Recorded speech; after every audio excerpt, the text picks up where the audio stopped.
Ang hirap niyang ipagtanggol, mga kapatid. Nahihirapan ako ipagtanggol. Ay, nako. Ay, nako, Bonggit. Ang hirap mo ipagtanggol.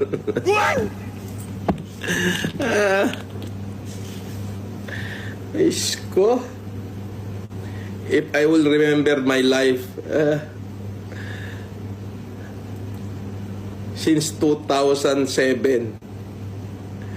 inikot ko buong Pilipinas para mag-humanitarian, magbigay ng libreng salamin, libreng check-up, libreng wheelchair. Buong Pilipinas. Naaalala ko pa noon, 2013, bumaha sa Pasay.